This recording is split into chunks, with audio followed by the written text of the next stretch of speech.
My name is Samuel. I am studying 8th standard B section. எங்கள் ஸ்கூலில் GPS GHS தர்மாபுரியில் இந்த drawing இந்த dengue awareness competition drawing competition நடத்துனாங்க. அதில் நான் இதை செஞ்சுருக்கேன். இதில் நிறையா இருக்கும். நம்ம வியர்து கிளாத்தை லாங்காக போடணும், அந்தமாரி நிறையா இருக்கும். நான் எதுக்காக செய்கிறேன்னா, நான் எங்களையும் என்னோடய ஃப்ரெண்ட்ஸையும் பாதுகாக்கிற பொறுப்பு எனக்கு இருக்குது. அதுபோல் நிறைய பேர் நம்மளை சுற்றி இருக்கிற இடத்த நம்ம ட்ரையாக வச்சுக்கணும். ட்ரையாக வச்சுக்கினாதான் கொசுவோட ப்ரீடிங் அதிகமாகாமல் இருக்கும். டெங்கு ரொம்ப முக்கியமானது. நீங்கள் ஒரு ஜுரம் வந்ததுன்னா உடனே ஹாஸ்பிட்டலுக்கு போய் செக் பண்ணுங்கள். அது இல்லாமல் நீங்கள் மருந்து மாத்திரை எதுனா அவங்களுக்கு தன்னாலவே நீங்களே போட்டுக்கொண்டீங்கன்னா அதனால பெரிய பிரச்சனைலாம் வரும். அதுமாதிரி பண்ணாதீங்க.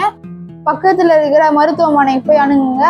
அதோட நான் என்னோட சுற்றி இருக்கிற மக்களை, ஃப்ரெண்ட்ஸு, பக்கத்து வீட்டுக்காரங்க, என் வீடு எல்லாத்தையும் ட்ரையாக வச்சுக்கணும்னு நான் நினைக்கிறேன். அதே போல் நீங்களும் நினச்சிக்கணுங்க. இவங்க எல்லாரையும் காப்பாற்றுற பொறுப்பு எனக்கும் உங்களுக்கும் இருக்குது. Thank you.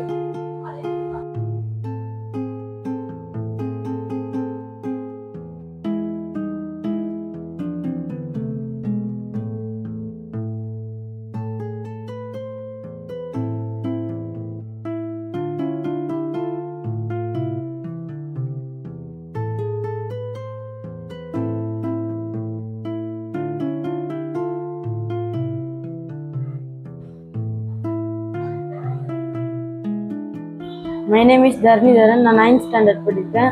Dharmapuri higher secondary school படிக்கிறேன். இந்த டிராயிங்கை நான் மனசில் வச்சு நினச்சி வரைஞ்சிருக்கேன். நான் சொல்கிற மாதிரி பண்ணிங்கன்னா நீங்கள் உயிர் தப்பிக்கலாம், நாட்டை காப்பாற்றலாம்.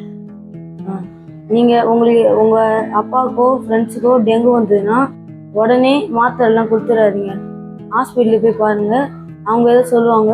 நீங்கள் உயிர் தப்பிக்கிறதுக்கு நிறையா வாய்ப்பு இருக்குது. மாத்திரை தயவு சேர்ந்து யாரும் கொடுத்துடாதீங்க. Thanks.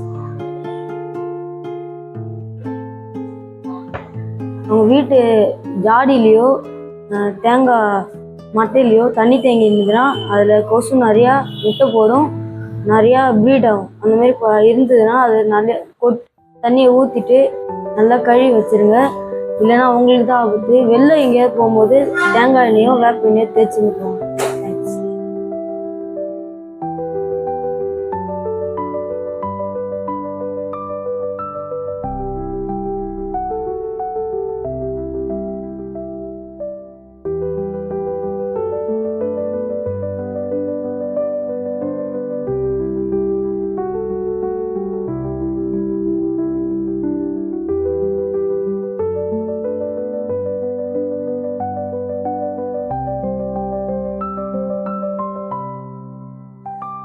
My name is Sukesh. I am studying 6th standard. இப்போ நான் என்ன ப்ராஜெக்ட் பண்ண போகிறேன்னா டெங்கு அவேர்னஸ். இப்போ நம்ம தூங்கும்போது ஓடோமாஸ் அல்லது வேப்ப எண்ணெய்லாம் தேய்ச்சின்னு தூங்கணும், இல்லைன்னா கொசு கடிக்கும். அதேமாரி long shirt and long pant போட்டுன்னு தான் எல்லாத்தையும் பண்ணணும். இல்லைன்னா கொசு காலில் தான் அதிகமாக டெங்குலாம் கடிக்கும். அல்லது இது வேப்ப எண்ணெய் மட்டும்தான் இருக்கு, இது எதுவுமே இல்லைன்னா வேப்பில் கற்பூரவள்ளி இலையெல்லாம் வச்சு சூடு காட்டி அந்த எண்ணெயை தடவலாம். அதுக்கு அடுத்தது கொசு எப்படி பரவுதுன்னா, ஒரு சின்னதாக நம்ம ஒரு பக்கெட் அதில் தண்ணி விட்டோன்னா ஒரு 2-3 நாளில் கொசு அதில் முட்டையிடும். அது ஒரு 2 நாளில் லாவாவாக மாறும். அந்த லாவா அது ஒரு 3 நாளில் திருப்பியும் அது பியூப்பாவா மாதிரி, அது ஒரு 2 நாளில் கொசுவாக மாதிரி, அது 1-2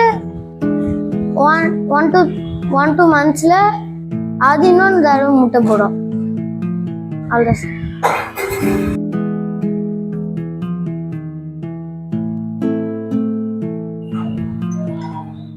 என் பேர் ஷரண். நான் 6th ஸ்டாண்டர்ட் படிக்கிறேன். School government high school Dharmapuri. இப்போ கொசுவை பற்றி எதனால கொசு அதுன்னு நான் சொல்ல போகிறேன். இப்போ மழை காலத்துலலாம் நம்ம தண்ணிலாம் குட்டியாக நிற்கும் போது கொசு உருவாகுது. அதனால கை ஃபுல்லாக கொசு கடிச்சு அதில் மலேரியா, சிக்கன் குனியா, அதனால அந்த கொசு நோயெல்லாம் பரவுது நம்மளுக்கு. அதனால பூண்டு எண்ணெயும் நம்ம கையிலலாம் தேய்ச்சிட்டு வந்தோம்னா நம்மளுக்கு வந்து கொசுலாம் கடிக்காது. அதுக்கப்புறம் வந்து தண்ணிலாம் கொட்டாங்குச்சியில் டயர் டியூப்ல அதெல்லாம் வந்து தண்ணி நிற்குதுல்ல, அதெல்லாம் வந்து நம்ம வந்து தண்ணி இருக்காம கொஞ்சம் கீழே ஊற்றிட்டோம்னா கொசு வராது. அவ்வளோதான் சார்.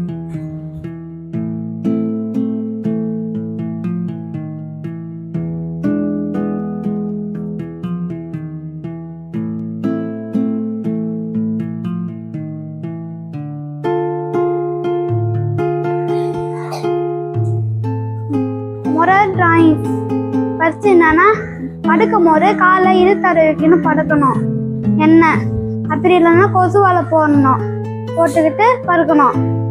நெக்ஸ்ட்டு நம்ம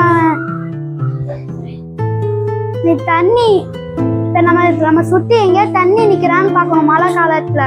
ஏன்னா இப்போ டயர் கீரில் தண்ணி நிற்கும், பாட்டில் தண்ணி நிற்கும், எல்லாத்துலேயும் நிற்கும், அங்கே கொசு இதெல்லாம் அடிக்கணும். நெக்ஸ்ட் வந்து குப்பை எங்கேயும் எடுக்க விடக்கூடாது. குப்பை இருந்தால் அங்கே கொசு நிறையாவே இருக்கும். ஆனால் குப்பை எப்பயுமே டஸ்ட்பின்ல போடணும். அவ்வளோதான்.